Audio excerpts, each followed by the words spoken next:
Hello, Bangkok. Sawadee krap.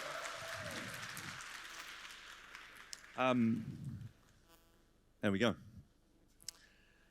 Well, it's a great pleasure to be here. Thank you very much to Unformat for inviting me all the way from Los Angeles. I'm originally from London. I'll talk about myself in a second, but my name's Ed Dawson-Taylor, and it's great pleasure to be here.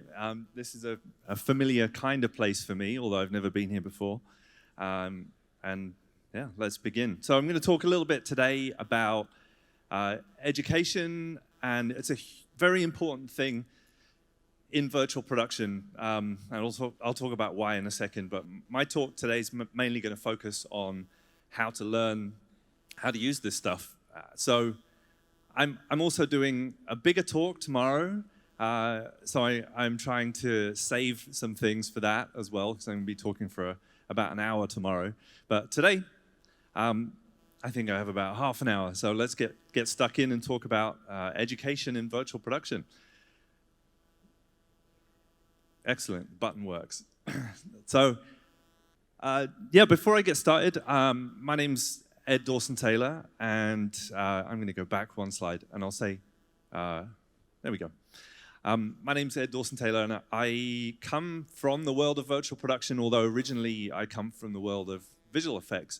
And originally, I come from programming. I used to write software for a living, and I made a couple of career transitions into visual effects about 16 years ago. I got into visual effects. My first ever project was Harry Potter 5, and then I went and did commercials for years, and got to watch the back of the stage there so I don't fall off.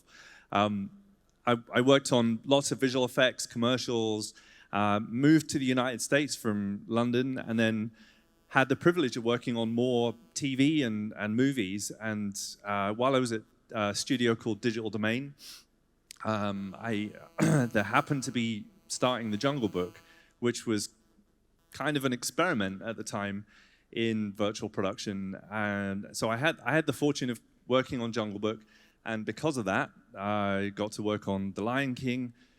Some of those movies were really important in how the technology came together to be able to do this stuff. This was all before LED walls, so this was kind of using green screen and just purely virtual camera in some cases. And then it evolved to using these big LED walls through The Mandalorian. I did not work on The Mandalorian. I had a child at the same time, and I decided to stay home and not do that. So what I did do is I started a school. I co-founded a school called CG Pro. We focus on virtual production training and related technologies, things that it's important to know. A lot of it's on the content side, but we also train people on how to use these kinds of spaces. There's lots of things that virtual production means, and I'm going to go into more depth in that tomorrow, because I think, rightly so, this is a very big, impressive tool, this kind of stage. But virtual production also includes other things, using green screen with tracked cameras and no wall or green screen at all. So, little note on CG Pro. Last year we became, because we were kind of one of the first in the world to teach this subject, just by the nature of me happening to work on those movies, I was just in a fortunate place, and I love teaching, I love education. So, and I always wanted to start a school, and it all kind of came together at the right moment. We started the school 3 years ago. Last year we became a premier Unreal Authorized Training Center, which there's only 5 of them in the world, and we are one, and we're the only one in North America. We do train people all over the world, it was a huge honor last year to get that recognition from Epic Games and become one of the prominent schools in virtual production in the world. I'm very proud of that, because at one point the school was a dream and nothing more than that, and to be here at this point is very cool. So being a school that focuses on virtual production, as I said, we do a lot of content work because a lot of what you'll see, you can probably see a little bit of it in the picture in the corner there. That was a stage in Vegas that we did some training at. Much like this, we did a training experience in a volume, and we'll do that kind of thing. We'll go to a studio and teach people how to use sometimes their own equipment. But we also focus in training what happens before you get here. And there's a lot of planning that needs to go into what goes on the wall. That's something where in traditional production, you focus a lot on obviously the shoot and then thinking about what happens after the shoot in post-production. And in this kind of environment, because you're displaying imagery on the wall, and sometimes it might be footage, you might put footage on the wall, but sometimes we're putting 3D environments, as you saw over there. Those are running in real time. They're usually running in Unreal Engine because it's the front runner of the games engines that are used to create imagery. And they mean that you can move around. You can be anywhere that you want. You can be anywhere in the world that you want. And there's huge advantages to doing that. To list a few, being able to transport your entire crew to the other side of the world while staying in the same place is a massive advantage. It's a big time saving. It's a huge cost saving. And it's also really cool if you have expensive actors that you happen to have in town. You can bring them in instead of having to fly them all the way around the world to a location. You can do it where you are, and you can bring somebody in for a couple of hours and not have to pay for them for a week, which is particularly important in the United States, where actors can be quite expensive, but really anywhere, though the cost savings it's all relative. So just so I can show some imagery and stop talking for a second, we can cue a video. This is basically a little sizzle reel about what CG Pro is and what we do. So if we can play that video for a second, I will come back after it's finished.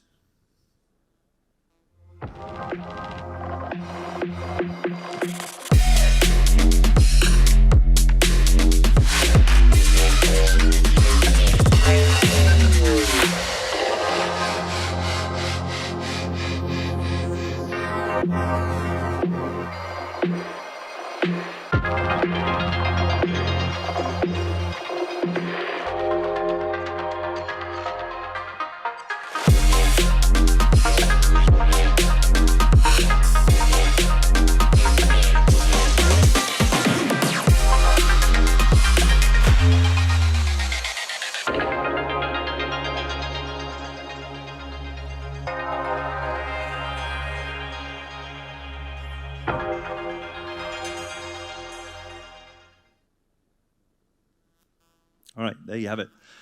So a few examples of some of the things that we've done, some of the work that the students made. They are the stars, really, of the show.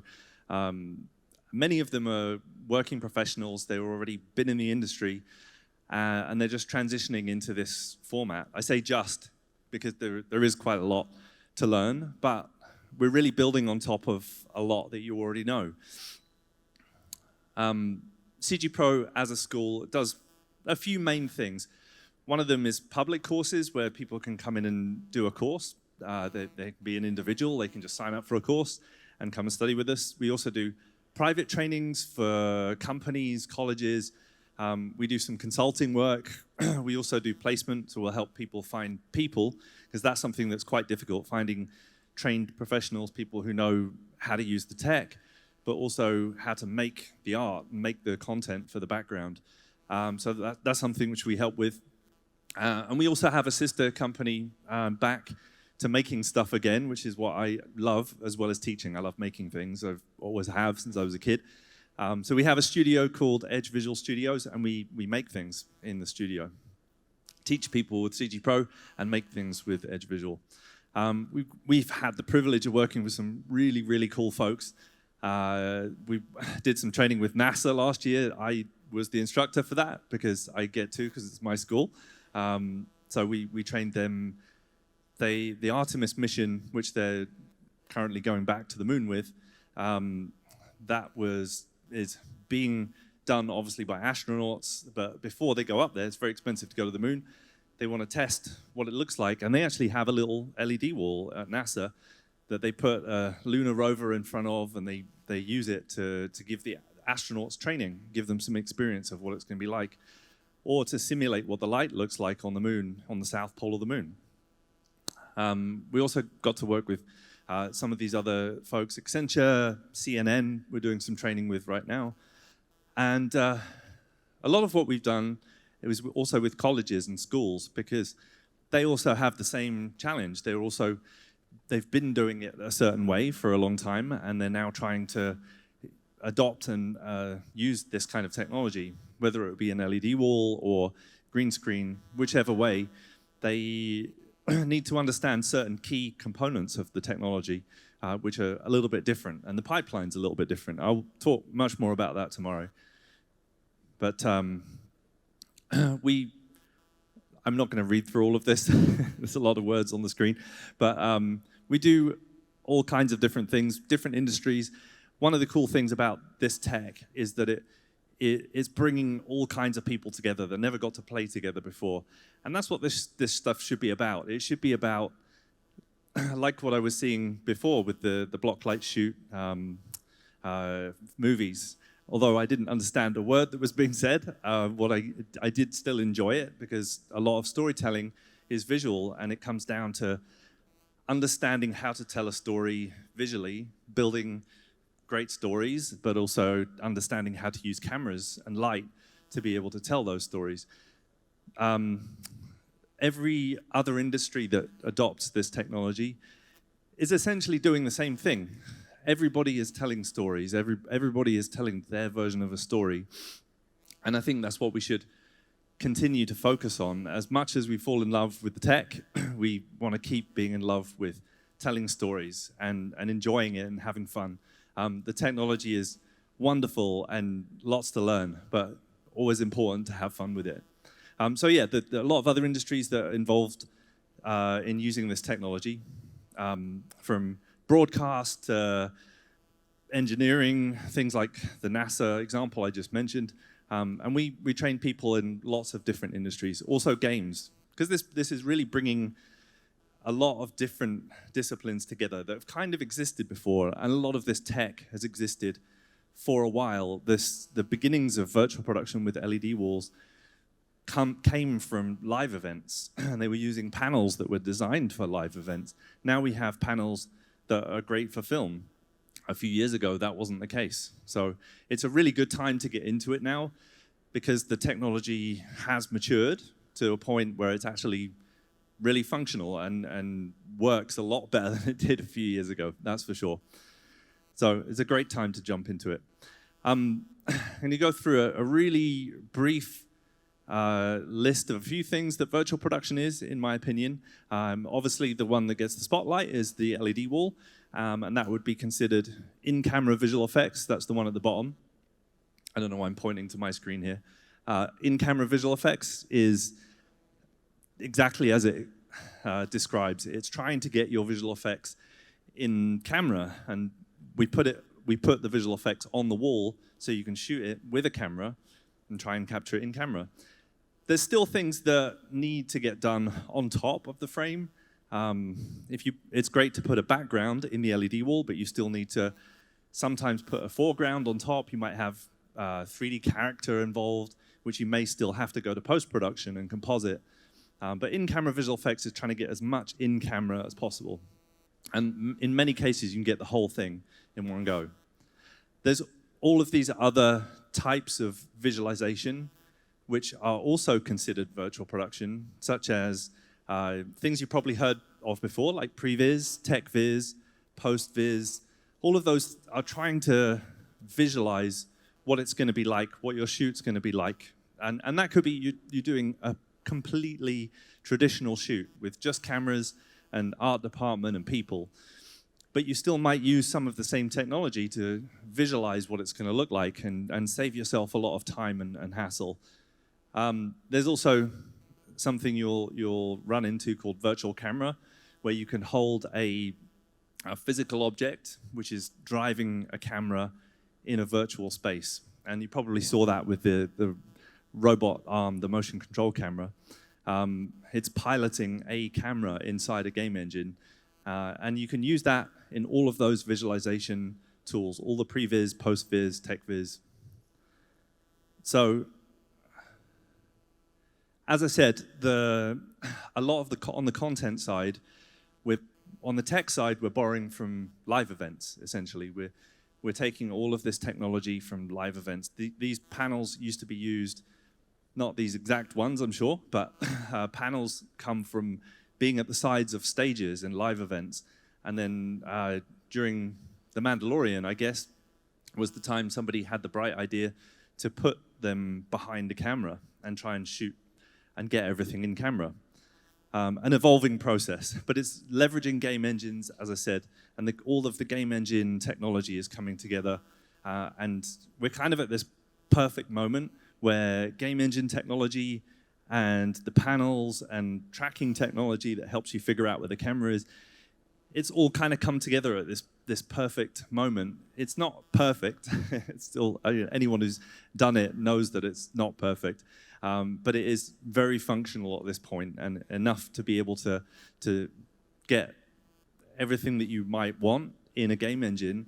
You have to work hard to make sure that it runs fast in the game engine, and you have to make sure that you've got good people, which is where education comes in. But we're using game engine technology. We're using, on some of the movies I worked on, like The Jungle Book, for example, that was Unity. We weren't even using Unreal Engine at that point. Unreal came a little bit later in the story.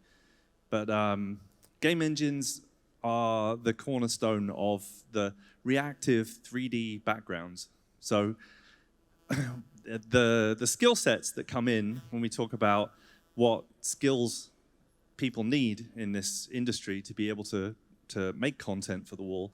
If you're using footage on the wall, you don't have to know about game engines. But if you're putting 3D content on the wall, you have to understand the process of getting a world into a game engine, making it look photoreal, and making it run fast. And that requires the right kind of type of person or company full of people that understand how to do it. So it's typically borrowing a lot of people from the world of visual effects and games and production. But some of the examples here that I've got on the game side highlight basically what this slide represents is the fact that Unreal Engine right now is the 3D operating system of virtual production. It's the one to learn, and so many modern AAA titles are being made in it, and that's pushing the visual quality really high. But there's also people who are making movies and games and other kinds of experiences, the metaverse, if you like, in the same engine, with the same assets. And this is the first time that that's ever really happened. So understanding all of these core components and how they come together is really important to working with this kind of technology. This one, just checking time, I will fly through. Really the main things to bear in mind if you want to break in to virtual production, or if you're a company doing it and you want to start doing it, is really just set yourself the 3 things I will list here. Set yourself a goal. If you're a company or an individual, try and make a movie, try and make a short film, as these guys just have with the Unlit film. Set yourself a goal, grow your capabilities, that is, figure it out by yourself or go to a school and try and learn how it's done. And then network is huge. Whether you're an individual trying to break into the industry or whether you're a company trying to put this together, it takes people, it takes a community, and it takes a network. So if you can focus on those 3 things, set yourself a great goal, grow your capabilities, and build your network. If you do something to do with that every day, in a year, you can change your entire life and you can be in this new industry. If you're a company that's done traditional production, in a year you can be doing this, and even less than a year, definitely much less than a year.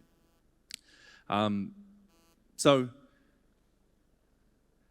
how much time have I got left? I want to give a little space at the end for questions. I'm going to highlight a few of the courses that we do at CG Pro, not to try and sell you all on coming to study at CG Pro, although you're very welcome if you would like. But I think going through this, you'll start to understand what kinds of things it helps to know if you're working on the 3D side. Tomorrow, as I said, I'm going to go through much more detail about the pipeline and how this stuff comes together. But in terms of education, the stuff that you really want to understand, the game engine, if you're making reactive 3D backgrounds, the game engine is something that you really want to know really thoroughly. Even if you're on the production side of things, it really, really helps to know the engine, the operating system that's running this. So there's a few slides here. We've got some CG Pro stuff. We do a bunch of courses. We have instructors. We do something that's called the Real-Time Environment Art Mastery Program. This is four courses together. One of them is Unreal Engine Basics. That's kind of understand the engine. We make a movie in the engine, and within 8 weeks, you can have a 2-minute short film all made in Unreal Engine. Then we move on to world building in Unreal Engine, and that's really designed to make something that looks pretty, like the picture on the left there, make something in Unreal Engine that's really believable, something that holds up, something that stands the scrutiny of people who are trying to make high-end visual effects in movies. There's a lot of things that Unreal Engine doesn't do, particularly making assets from scratch. That's where something like Maya or Blender comes in. Blender's becoming one of the favorite tools in the industry for making stuff. So if you're making one of those trees from scratch, you're really probably going to be learning something like Blender. There's all kinds of things, though, that you can leverage and download. You don't have to make everything from scratch like I did when I first got started in the industry. You can now pretty much anything that you could imagine in the world has been made lots of times by lots of people. But anything that you have to adapt or adjust or make something from scratch, something very specific, you're going to need a program like Blender. And then the other course just really goes into much more detail on that. So there's some more slides here that kind of break down the world building side. This is our world building course. There's 8 weeks here of really understanding how the art department works and the virtual art department. And the virtual art department, again, something I'll go into more detail in the keynote. The virtual art department really is it's becoming the same thing as the art department. But in the beginning, there was 2 separate things. And this really deals in trying to get the world in Unreal Engine, making it look pretty and making it fast. That's all you need to know.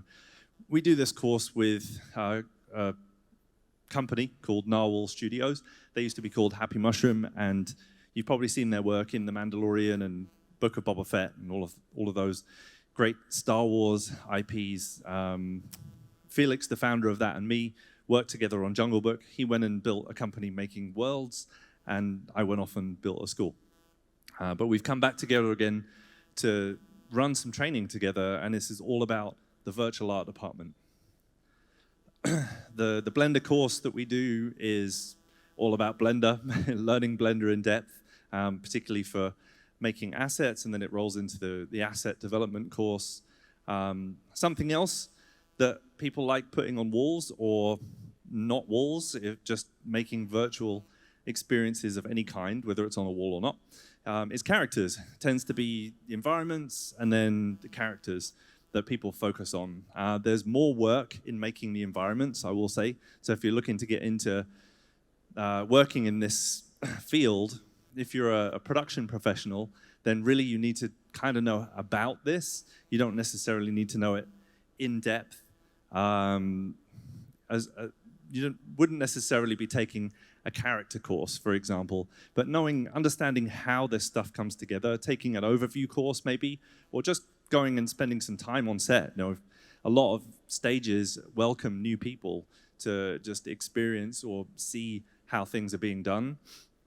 So try and get some real experience. But yeah, another class here is that we do is a character course, and Unreal has this amazing thing called the MetaHuman. It's a very realistic character, humanoid character, a biped, and you can really customize them these days and make them move and make them look super cool.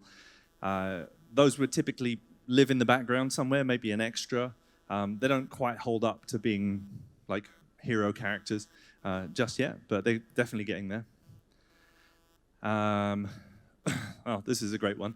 I'm not going to spend any time talking about this, but Perforce is kind of the glue that allows people to be able to connect across the world and work on the same project at the same time. It's I don't know, what is it? Important. It's important to know if you work in this kind of stuff, but not necessarily as interesting as building worlds. We have a bunch of game courses. This one's Intro to Game Dev. Blueprints is really programming in Unreal Engine and making Unreal Engine do things that it can't already. It's making it automating things, making tools, making building procedural animation, some things that you could make something move by itself, or you could build a tool that typically the operator of these walls is sitting at the back there somewhere. They may have built themselves a tool set that makes this run and makes the whole stage work, and that's typically going to get built in Blueprints. It's very techy, very nerdy, but if you're a programmer, it's a lot of fun because it's very visual. Yeah, there's all kinds of other things you can do. In the games industry, being a tech artist is highly desirable, but the same thing in this world. If you're thinking about getting into this, you probably want to think about what's your favorite kind of stuff to do. Are you more an artist, a creative, or are you more a technical person, or are you more of a production professional? If you're a techie, which is kind of where I came up through, leaning into that, leaning into your strengths, really figuring out what it is that you love to do, because you're going to spend a lot of time doing it. So it's important you should do what you love. I believe in that very strongly. But the only way you can really figure that out is try it, have a go at it. If you don't like it, don't keep doing it. Do something else. You'll find something that you love. But experimenting is really the only way to figure it out. I will end on this. The Inner Circle is a group that we run. It's a community year-round. We have awesome guests, people who are the pioneers of this subject. They come in and do talks, and we give them support throughout the week. And we also do, I'm going to skip through a bunch of these because I know I'm at time, but we do private trainings, as I said. We've done all kinds of cool stuff, like the NASA example, the CNN example, and then 30 or more colleges in the US that we've trained as well. So yeah, I'm going to end it there, see if we've got like 30 seconds left for questions, but thank you very much for listening. I appreciate it. I'm going to talk again tomorrow, and I'll have a little bit more time to get into a bit more depth about how we got here and what to do to get here yourself. I'm going to go into more specific depth. I'm going to definitely talk less about the courses that we run. But to sum it up, if you're interested in this, keep in touch. I'm here. Come up and talk to me if you like. You can find my details here. Feel free to be in touch in that way. LinkedIn, our website. We have a free Facebook group. You're welcome to join it. But yeah, thank you. Carp, and I look forward to talking to you again tomorrow. Thank you. Do we have time for questions, or did I use it all? I think I did. 2. Okay, we've got time for 2 questions. Anyone have any questions about anything? As long as you understood what I was talking about for the last 30 minutes. Any questions? I can't see a thing. No? Well, if there's no questions, then I'll give the stage back to these guys. feel free to come up and talk to me and keep in touch. Go out there, make cool stuff. Thank you.